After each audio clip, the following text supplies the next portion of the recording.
Alors, Louis Fouché, bonjour. Bonjour Daniel, merci beaucoup de me Nous recevoir. sommes très heureux d'avoir cet entretien où en fait on va essayer d'imaginer ensemble le monde qui pourrait être désirable, qui pourrait être résulté de cette crise que nous traversons actuellement, pas seulement dans le domaine sanitaire, mais aussi dans beaucoup d'autres domaines. C'est cette menace d'effondrement dont vous parlez dans vos livres. Mais en même temps, vous dites aussi qu'il faut viser une réconciliation, qu'il faut sortir du dualisme, eux et nous, eux ont tort, nous on a raison, etc. Qu'il faut entrer dans une phase où au fond les différences sont des chances et pas des problèmes. Oui, tout à fait. Merci beaucoup de me recevoir. Merci beaucoup à Covid Hub aussi d'oser élargir son cercle de réflexion. Je crois qu'on est à ce moment-là effectivement où le Covid a servi de prétexte. Il est un peu comme ce coin de table que les enfants qui apprennent à marcher se prennent, vous savez, quand chaque fois qu'ils essayent de se mettre debout, le coin de la table basse, bing, bing, bing, jusqu'à se comprendre que ce coin de la table basse est en fait ce sur quoi on peut s'appuyer pour réussir à tenir debout.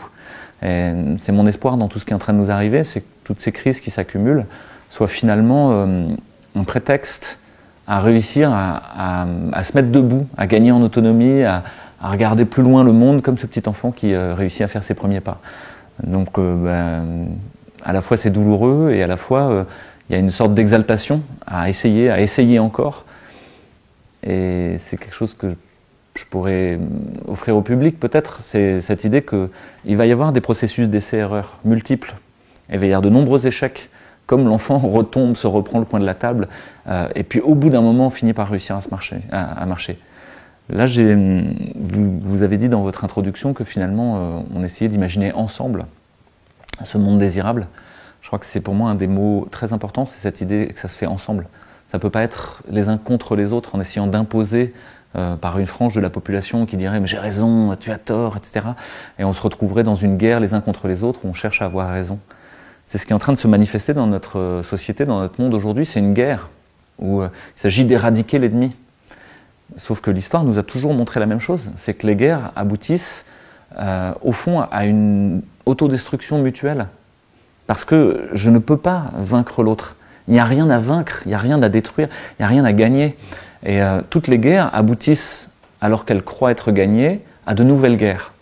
Il y a toujours une séquelle. La guerre de 1870 aboutit à une séquelle entre la France et l'Allemagne et la Prusse de manière très importante. La guerre de 14-18, qui devait être la guerre des der, aboutit à 39-45 et ainsi de suite, et ainsi de suite.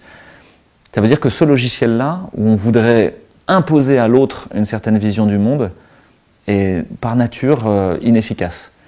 Donc les gens qui aujourd'hui cherchent à imposer un idéal collectif qui serait la mondialisation numérisée transhumaniste, pour faire simple, sont dans une guerre contre le vivant, sont dans une guerre contre les aspirations profondes collectives.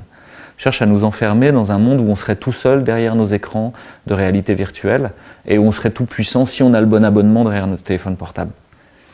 C'est une guerre et toutes les guerres aboutissent au sacrifice d'une victime émissaire, d'un bouc émissaire.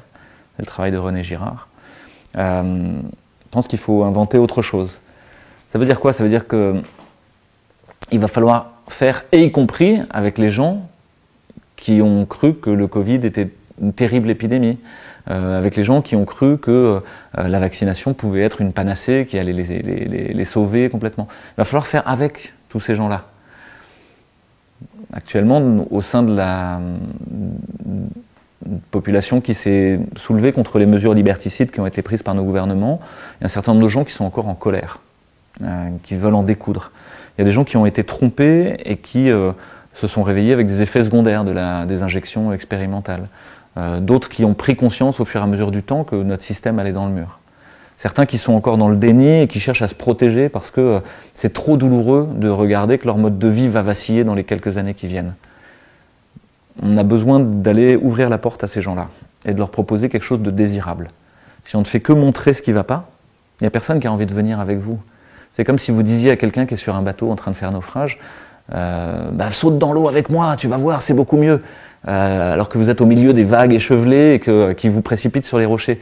Lui tient encore son bout d'espar, le dernier bout de mât ou de baume qui reste, et il dit bon, je tiens encore quelque chose, et il va s'y agripper, s'y cramponner. Il n'a pas du tout envie de sauter dans l'eau avec vous. Et donc un des enjeux, c'est de créer des chaloupes, plein de petites chaloupes, qui disent mais viens, monte, tendre la main à tous ces gens-là pour leur proposer, et on ne pourra pas faire le pas pour eux. Ils viendront ou ils viendront pas. Ils seront balayés par l'ouragan qui est en train de nous arriver, ou alors ils oseront franchir le pas et essayer d'aller vers une terre de paix. Alors, oui, je vais vous laisser poser des questions, hein, mais comment est-ce qu'on pourrait imaginer ça? Je crois que vous avez raison, il y a une question d'imagination, de créativité. Oui, mais en même temps, on a aussi affaire à une adversité qui est inquiétante, en tout cas pour beaucoup de monde. Vous avez parlé du projet transhumanisme. C'est quand même quelque chose qui est là et qui est dangereux, qui est inquiétant, qui s'accompagne de corruption, de mensonges, d'érosion des libertés. Donc est-ce qu'on peut tout simplement essayer de se réconcilier avec ça ou dialoguer avec cette force qui est en face de nous? Ou bien est-ce qu'il y a quand même quelque chose avant d'arriver à cette harmonie entre les contraires? Il y a quand même un coup de collier à donner. Oui, tout à fait. Alors, je pourrais rappeler une sorte de sagesse pré-antique qui est l'idée, notamment dans le tantrisme ou dans différentes philosophies orientales, que la tonalité émotionnelle que vous mettez sur le réel vous appartient. Elle ne fait pas partie du réel.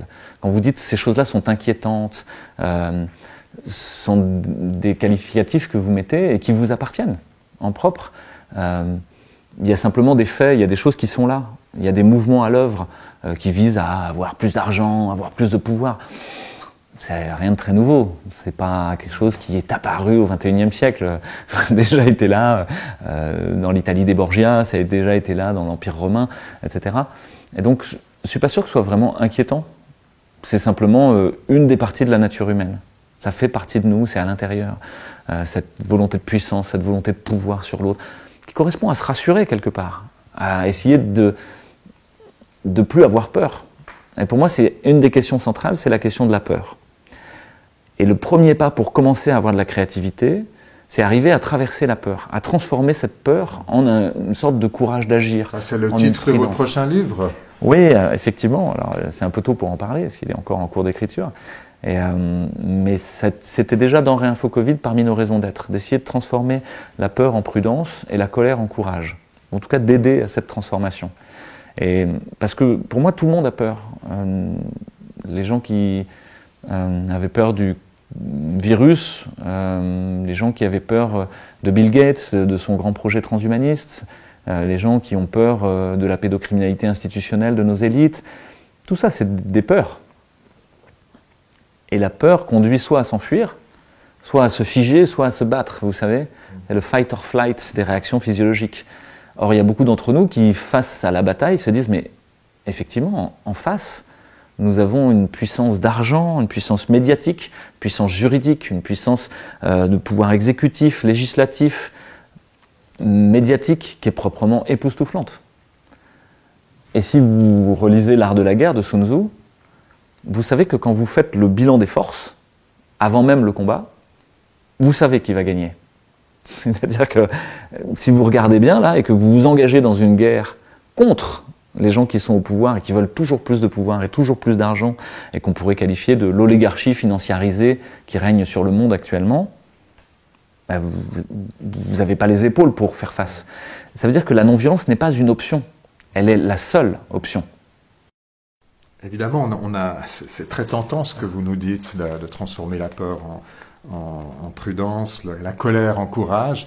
Mais quand on est victime soi-même, par exemple un soignant suspendu en France qui a tout perdu, ou une personne qui a été vaccinée, injectée, comme vous dites, et qui est tombée très malade, voire qui a perdu quelqu'un, qui a risqué sa vie, est-ce qu'on peut rester dans cette attitude un petit peu philosophique Oui, alors souvent la critique qui est faite à mon discours serait de dire que c'est un discours de bisounours, c'est pas réaliste par rapport justement à la violence des échanges qui est en cours.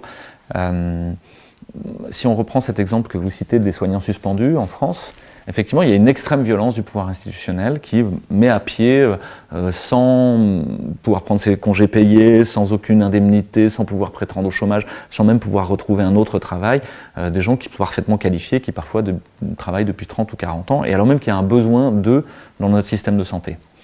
Et pour autant, là je vais vous donner mon regard qui a cette chance d'être un petit peu méta par rapport à tous les collectifs qui existent en France et d'avoir pu traverser la France à de nombreuses reprises. Si je regarde ces soignants suspendus, l'immense majorité d'entre eux probablement ne retournera pas dans le système de santé. Et pour eux, ça a été probablement un point d'orgue décidant une fois pour toutes qu'il fallait quitter ce navire en train de sombrer et commencer à faire autre chose. Alors effectivement, il y a cela d'un côté, et puis de l'autre côté, il y a des aides-soignants, des gens avec des petits salaires, des gens qui tenaient la porte, etc., qui se retrouvent en extrême difficulté, dans une précarité économique sans précédent, et où en plus tout leur univers social vacille. Pour certains d'entre eux, depuis 30 ou 40 ans, l'hôpital était leur univers de relations, le champ de l'exercice de leur beauté intérieure et de leurs compétences. Et d'un coup, ils se retrouvent exclus de ce monde-là. C'est comme s'ils étaient bannis. Et vous savez que dans la Grèce antique, la pire des peines, c'était pas d'être mis à mort, c'était d'être banni de la cité, d'être ostracisé. C'est effectivement ce qui se passe pour les soignants suspendus. Et on a les deux côtés qui existent, des gens qui ne peuvent pas s'en remettre, et pour certains vont jusqu'au suicide, et d'autres qui se disent, au fond, ce qui m'arrive est une chance, ça fait bien longtemps que, de manière intuitive, je comprenais que ce système ne m'était pas adapté. Les deux existent, et pour moi, une des clés, c'est d'admettre le besoin d'aide. C'est-à-dire, quand effectivement je ne peux pas résoudre tout seul, que je suis mis en situation d'impuissance systématique par les circonstances, c'est que j'ai besoin des autres. J'ai besoin de crier au secours. Et l'expérience que je peux faire, c'est pas une théorie ni des idées, c'est quand on a, parce que c'est quelque chose que j'ai vécu réellement, c'est quand on demande de l'aide, on en reçoit. Et beaucoup plus que ce qu'on pouvait escompter. Ça pour moi c'est à la fois merveilleux et étonnant. Et aujourd'hui, pas mal de soignants suspendus sont en train de créer des systèmes de santé intégrative. D'ouvrir des centres de santé où à la fois ils mettent des coachs, des médecins, des infirmiers, des gens qui font de l'homéopathie, des gens qui font de l'acupuncture, d'autres qui sont des sages-femmes, et qui sont en train d'inventer quelque chose qui aurait déjà dû apparaître depuis des années, qui était l'évidence de l'évolution de notre système de santé. Donc la contrainte crée l'opportunité. C'est ce qu'on dit aussi dans les arts martiaux. Quand vous êtes convoqué dans l'espace martial à un combat, vous ne pouvez pas fuir. Si vous fuyez, vous serez abattu dans le dos. Vous êtes un fuyard, on vous tapera dessus. Vous serez mis à mort. Donc vous ne pouvez pas fuir. Et en même temps, dans cet espace-là, va se jouer l'image que je pourrais prendre, celle des sumos, pour vous faire sourire un peu. Vous savez, ces gros bébés avec une grosse couche. Et le but des sumos, c'est d'arriver à mettre l'autre dehors du cercle. Ou à l'immobiliser. Et au fond, c'est un combat de densité, c'est un combat de centre. Qui est le plus lourd? Qui a réussi à trouver son point d'assemblage et à garder sa stabilité? C'est ce qui est en train de se passer. Qui, dans ceux qui décident du destin du monde, sont le plus assemblés? Aujourd'hui, évidemment, sont les gens qui veulent faire advenir un système numérisé où on serait dans un techno-cocon enfermé, loin de la nature et où tout serait contrôlé dans un monde complètement artificialisé. Où la place pour le sauvage serait portion congrue, où toutes les peurs seraient sans cesse prémunies par des assurances, où on passerait son temps à avoir peur de ses voisins, etc. Ok, eux sont très au clair sur ce qu'ils veulent faire advenir. En face, vous avez des gens qui, pour le moment, sont dans une sorte de bouillonnement de biodiversité. Qu'est-ce que serait la société désirable? Pour moi, c'est à cet endroit-là qu'on travaille. C'est pas contre les gens d'en face. C'est à essayer d'harmoniser au sein des autres qu'est-ce qu'on veut voir advenir. Voilà, c'est proposer plutôt qu'opposer. Oui, exactement. Et on se rend compte qu'à ce moment-là, l'espace des possibles dans l'espace martial se dilate. Il y a plein d'opportunités qui s'ouvrent. Je vous donne un autre exemple qui pour moi est très rassurant. Dans ces 3 dernières années, la parole des scientifiques était censurée. Toutes les vidéos qui pouvaient vous expliquer ce qu'était réellement le Covid, quels en étaient les traitements, étaient bannies d'Internet, shadowbannées, invisibles, etc. Les sites Internet étaient fermés. Chaque fois que vous pouviez dire quelque chose, il y avait un petit bandeau du ministère de la Santé pour vous expliquer que c'était des fake news. Il s'est mis en place toute une censure institutionnelle qui ressemble à l'Inquisition, face à ces hérésies faites par les fact-checkers, qui vous expliquaient ce que vous deviez penser, rouge, orange, vert, c'est vrai, faux, etc. Les traitements ne pouvaient pas être prescrits par les médecins en France. Il y avait une interdiction de prescription. Les pharmaciens étaient dissuadés de distribuer le traitement, de l'administrer, voire même sanctionnés quand ils l'administraient. Et bien malgré tout ça, tous ceux qui ont voulu savoir ont su. Tous ceux qui ont voulu comprendre comment se traiter, ont su quels étaient les traitements efficaces en prévention, en phase précoce, en phase tardive, pour la réhabilitation. Tous ceux qui ont voulu avoir les médicaments en ont disposé, ils en ont trouvé. Ça, pour moi, c'est extrêmement rassurant. Ça veut dire qu'au cœur même du monstre, alors même que ça paraît le plus contraint, des bifurcations se mettent en place, des failles s'ouvrent. Au moment où en France, et là je vous le dis, maintenant on va pouvoir en parler, en témoigner de manière à ciel ouvert, mais au moment où tout le monde était contraint et confiné chez lui, où des drones survolaient les plages en France, pour vous expliquer que vous n'aviez pas le droit, où on devait remplir une auto-attestation pour avoir le droit de sortir sur moins d'1 km². Il y a des bars clandestins qui se sont ouverts. Il y a des salles de cinéma souterraines qui se sont assemblées. Des gens se sont retrouvés à plus de 6. Oh là là, quelle transgression. Et de partout, c'est arrivé. Ça aussi, c'est très rassurant. Ça veut dire que on ne peut pas contraindre la liberté. On ne peut pas empêcher la mauvaise herbe d'arriver.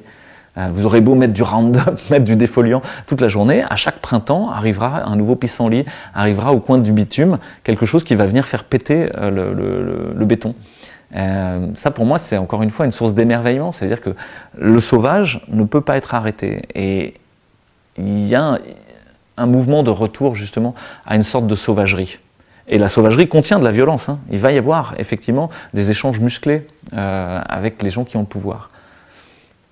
Pour autant, en général, elle cherche des façons de s'introduire dans le système qui ne soient pas des confrontations directes. Parce que, comme je vous l'ai dit tout à l'heure, vous n'êtes pas en mesure pour le moment de lutter avec YouTube. Covidub ne pourra pas. Si vous voulez publier sur YouTube, il va falloir faire attention à ce que vous dites, sinon vous serez censuré. Vous ne pouvez pas lutter contre YouTube. Ils sont trop gros pour vous. Mais au fond, c'est une chance. Ça veut dire que si vous allez sur YouTube, vous parlez aux gens qui sont sur YouTube. La plupart des gens qui regardent YouTube regardent des vidéos sur des chatons ukrainiens. Vous savez, ces vidéos à plusieurs millions de vues où on se dit mais c'est complètement idiot, quoi. Il n'y a rien là-dedans. Donc c'est ça le niveau des gens avec lesquels vous discutez. Pour certains, ils ont entendu parler de rien. Et donc il va falloir y aller mollo. Si d'emblée vous leur dites notre système est corrompu, il y a une corruption systémique majeure, ils ne seront pas capables de vous écouter, ils ne vous suivront pas. Au contraire, même, ils vont eux-mêmes vous ostraciser en disant mais tu me mets en inconfort. Et je ne veux pas ça, je veux rester dans mon cocon. Donc il y a une sorte de douceur et de patience, de diplomatie à entretenir, parce qu'on ne peut pas faire autrement. Et votre optimisme, là, d'ailleurs, qui est très, très réconfortant, en fait, pour nous, et pour beaucoup de résistants, est-ce qu'il n'est pas... il est combattu lui-même au sein de cette résistance. Il y a beaucoup de personnes, des scientifiques ou des gens très engagés qui vous disent « mais on est dans une dérive totalitaire, il faut se battre, on n'a pas le choix ». C'est très dangereux, c'est très inquiétant, et vous êtes en train de parler d'une sorte de dialogue avec l'adversaire, ou même vous parlez danser avec le système. Ouais. Est-ce qu'il n'y a pas une contradiction à l'intérieur même de la résistance qui est dangereuse ? Je pense qu'il y a une contradiction, effectivement, et qu'il y a une sorte de paradoxe. Pour autant, j'assume ce paradoxe, c'est-à-dire que depuis le début, je parle d'un déferlement totalitaire. Je regarde sans phare, effectivement, l'extrême violence qui est en train de s'abattre sur nous, de censure, d'un prêt-à-penser complètement conforme qu'on devrait entretenir, d'une fermeture du dialogue de tous les côtés. Mais si je regarde ça en face, je suis aussi quelqu'un de pragmatique, c'est-à-dire je regarde quelle est l'action efficace et à quel endroit elle est. Il ne m'a pas semblé que les gens les plus en colère soient ceux qui ont eu le plus de résultats. Voire même, le système a favorisé ces gens-là. Qu'est-ce que je veux dire par là ? Il y a une étude en 2014 à Harvard qui s'intéresse à la censure et aux actions du gouvernement chinois face à la contestation. Et les chercheurs de Harvard cherchent à savoir quand est-ce que ce système de censure et de contradiction par l'État se met en place. Et ils se rendent compte que vous pouvez dire publiquement que Xi Jinping est le dernier des salopards, ça pose pas de problème. Vous pouvez même le dire de manière beaucoup plus véhémente et grossière. Au fond, vous ne serez pas censuré. Parce que ça correspond à une sorte de catharsis qui permet aux gens de libérer leur sac un petit moment, puis de retourner à l'usine bosser, en gros, au fin fond de leur ville-usine en Chine. Et que ça ne change rien au système. Par contre, il y a un moment où là, tous les warnings des puissances policières chinoises se mettent en route, c'est le moment où il y a un appel à l'action collective qui est relayé de manière locale par des adresses IP qui sont proches géographiquement les unes des autres. Qu'est-ce que ça veut dire? Ça veut dire quand les gens s'assemblent dans le vrai monde, dans la matière, et commencent à agir pour de vrai. Ça, c'est extrêmement dangereux.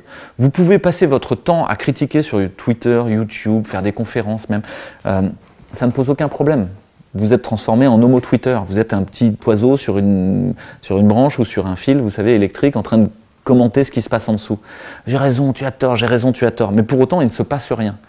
C'est aussi ce que Guy Debord avait appelé, dans ses commentaires sur la société du spectacle, le fait que quand vous attendez le prochain épisode, vous n'agissez jamais.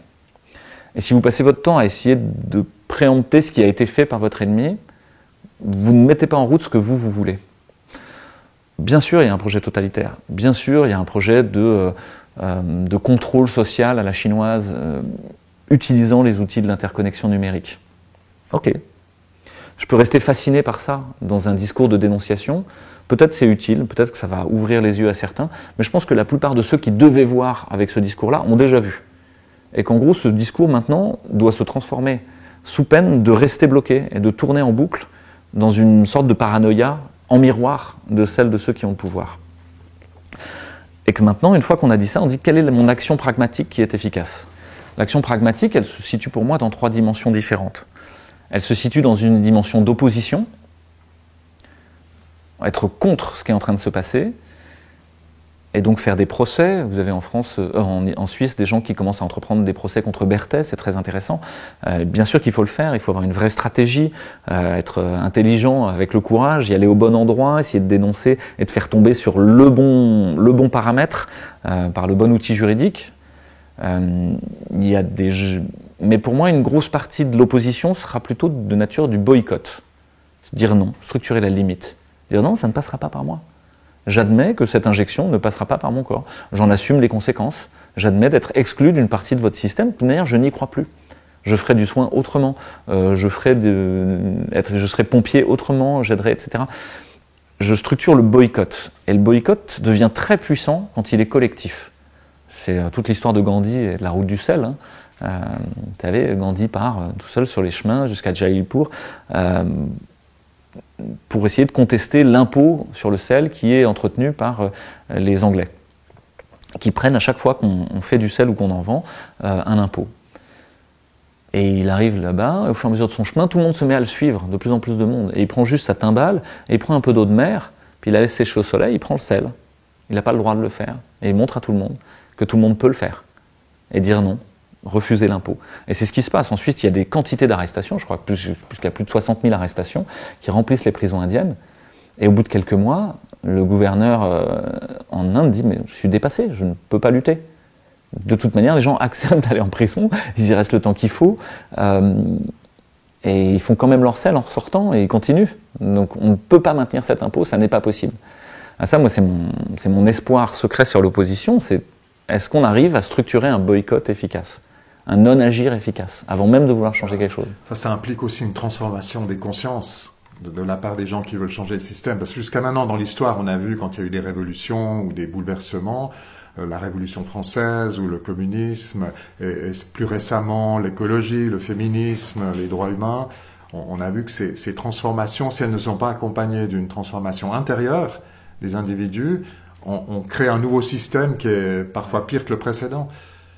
Oui, et puis le néolibéralisme est extrêmement plastique à se réapproprier certaines idées intéressantes pour en faire quelque chose de complètement contre-productif. Si on parle de la question environnementale, c'est un réel problème, une vraie question de notre rapport de prédation à la nature, dans quel monde on veut vivre, artificialisé complètement ou laissant de la place pour le sauvage et de la biodiversité. Et pour autant, cette question a été complètement tordue pour devenir la question du climat et du nombre de degrés Celsius et de la quantité de carbone. C'est une simplification extrême, comme le Covid a été extrêmement simplifié.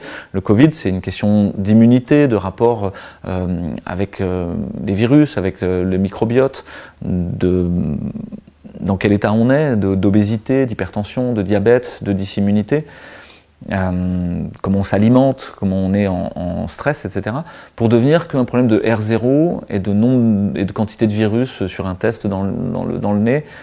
C'est une simplification extrême qui favorise une bulle spéculative sur un traitement expérimental. De même, la question environnementale est une question qui s'oppose au capitalisme extractiviste en prédation sur la nature et devient la question du climat pour nous tous, avec une sorte de paradoxe et d'imposture au passage. C'est en France, on nous explique qu'on va devoir prendre des douches froides, etc. Mais dans le même temps, vous avez des gens qui vont à Davos avec leur jet privé, ça gêne personne. Il y a une imposture au fond, à faire porter sur les citoyens l'ensemble des problématiques qui sont en fait liées à l'extraction des ressources. Tout ça pour vous dire, pour rebondir sur ce que vous avez dit, qu'effectivement, toutes les questions qui se posent à nous peuvent être répondues de traviole si on n'a pas franchi une sorte de cap individuel, personnel,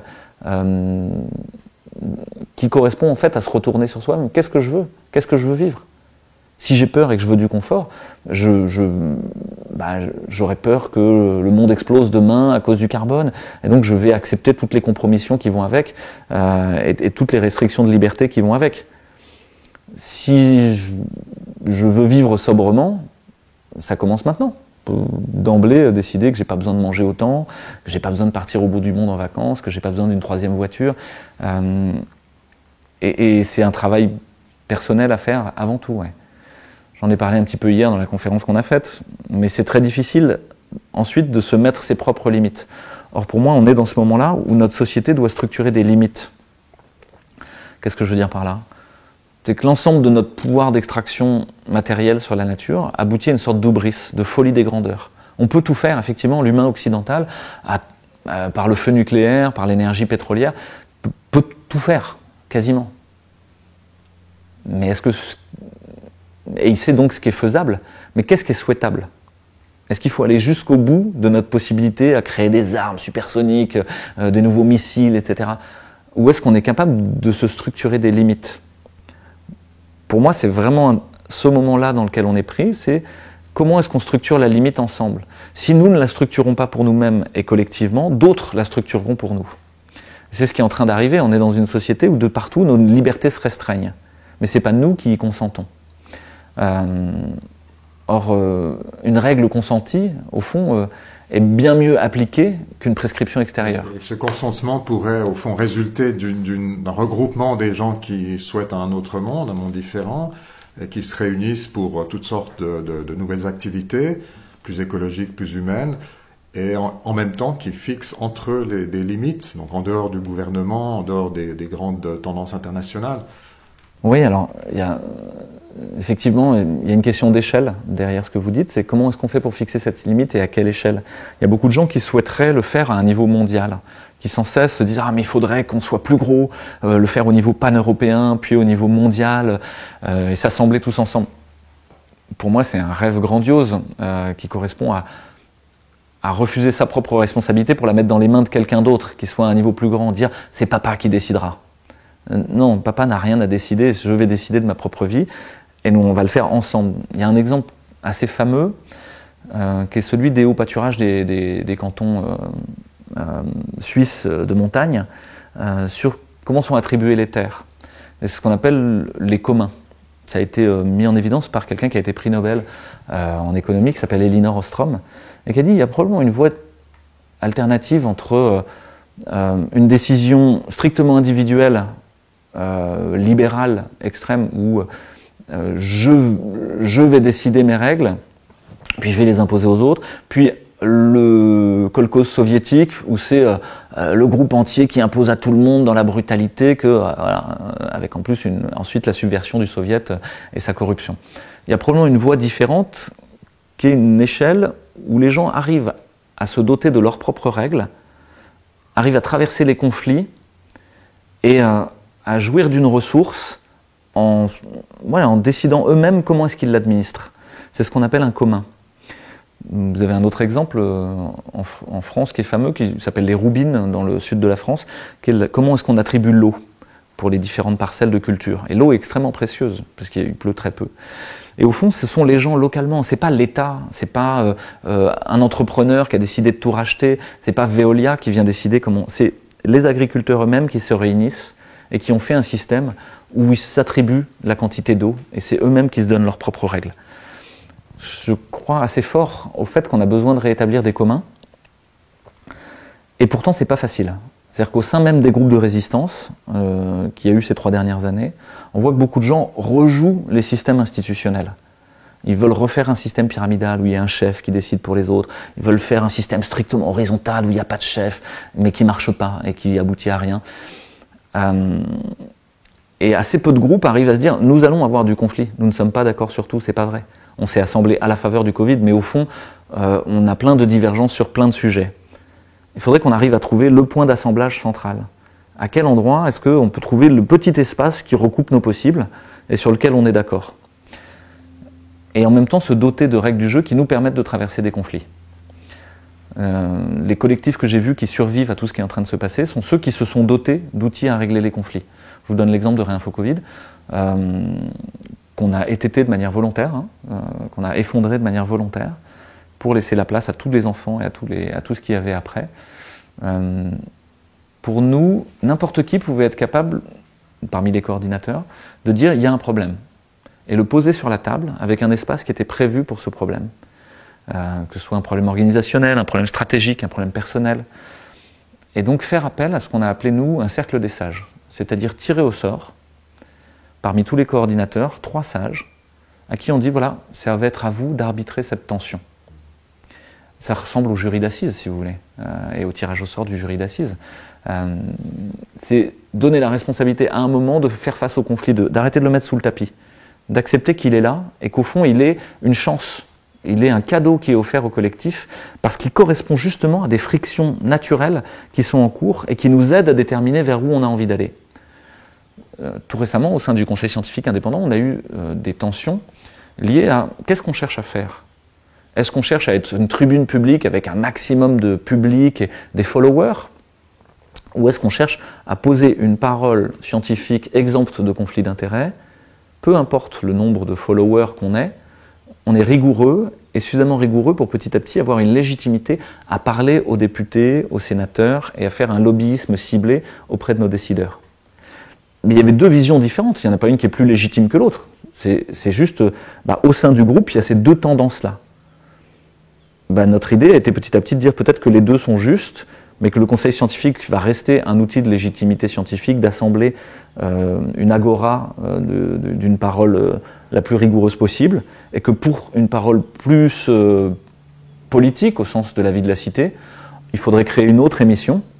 Et donc il y a un projet qui s'appelle Vox Pop, Vox Populi, la voix du peuple, qui est de faire parler des associations de patients, des collectifs de victimes des injections expérimentales, etc., et qui peut-être pourra nourrir le besoin de cette autre partie du collectif.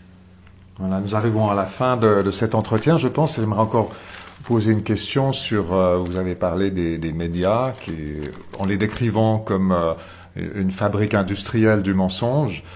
Et là aussi, comment danser avec ce système, pour reprendre vos propres termes, cette médiatisation mensongère? Comment réveiller les médias et associer les journalistes à la construction de ce monde plus désirable? Alors je pense qu'il faut bien différencier les médias des journalistes.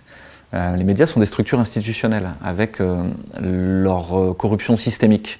Mais les grains qui les composent, les journalistes, parmi eux, l'immense majorité, cherchent à bien faire, cherchent à éclairer son prochain sur ce qui se passe à côté, etc. Il n'y a que quelques pervers qui tordent le système à leur propre profit. C'est pareil dans le système de santé. L'immense majorité des médecins, des chercheurs ou des scientifiques cherchent à bien faire. Il n'y en a que quelques-uns qui utilisent l'ensemble de l'institution comme un outil de pouvoir. Et donc, je crois que arrêter de parler des médias pour commencer à parler avec les journalistes est une stratégie intéressante. C'est-à-dire d'aller discuter pour de vrai, dans une vraie rencontre, en proposant d'autres contenus à des journalistes et en leur proposant encore une fois une chaloupe. Je me souviens d'une histoire qui peut vous faire sourire, c'est qu'une journaliste de BFM se présente pour faire une interview. Je dis, bon, je sais où vous voulez en venir, ça sert à rien, on est d'accord. Enfin, en tout cas, moi je ne vois pas l'enjeu stratégique pour Réinfo Covid ou pour ce que je suis en train d'essayer de faire. Non merci. Par contre, si un jour vous êtes sans BFM et que vous avez une autre intention, avec plaisir. Cette journaliste a fini par partir de BFM, tellement les conditions devenaient insupportables pour elle. Et elle est revenue me voir et on a fait une interview ensemble. Et je vois ça dans le système des médias et des journalistes, c'est qu'un grand nombre de journalistes sont aujourd'hui assez malheureux de ce qu'on leur force à faire, de ce qu'on les force à vivre. Comme les instituteurs et les profs sont malheureux dans le système institutionnel de l'éducation nationale, comme les médecins, les infirmiers, les aides-soignants sont malheureux dans le système institutionnel de la santé qu'on les force à faire, comme un grand nombre de traders dans le système de spéculation financière dans lequel ils sont pris, qui est devenu complètement fou, sont au fond très malheureux et cherchent à s'enfuir le plus possible.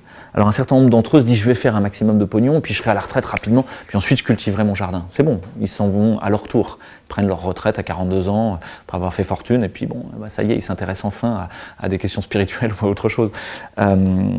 Pareil pour ceux qui sont dans le système de santé. Mais pour le système médiatique, je crois qu'aujourd'hui, vous avez peut-être vu passer l'application de ChatGPT, qui est une intelligence artificielle qui produit des contenus en fonction de tout ce qu'elle a scanné sur Internet, etc. Fait en gros de manière très efficace et encore mieux qu'un pigiste à Madagascar, votre article sur Covidub, quoi, à la chaîne. Voilà, il sera produit par l'agence France Presse, puis il ressortira partout. Bon. Donc on a ce système qui s'autonomise, devient fou et produit toujours la même chose. Puis de l'autre côté, des vrais gens qui peuvent vraiment faire un vrai travail journalistique. Et ces plumes-là, elles sont en train de sortir du système. Elles donnent des antipresses avec Slobodan Despot, elles donnent Covidub avec vous, elles donnent de très nombreux journalistes qui sont en train de s'autonomiser et de proposer une autre façon de faire, tout en s'appuyant sur le système numérique. C'est-à-dire que la plupart d'entre eux sont sur les plateformes comme YouTube, etc. Et puis en même temps dans d'autres plateformes où ils peuvent dire d'autres choses. Donc pour moi, c'est assez rassurant, encore une fois. Nos systèmes institutionnels sont en train de s'effondrer et les grains qui les composaient sont en train de regagner leur liberté.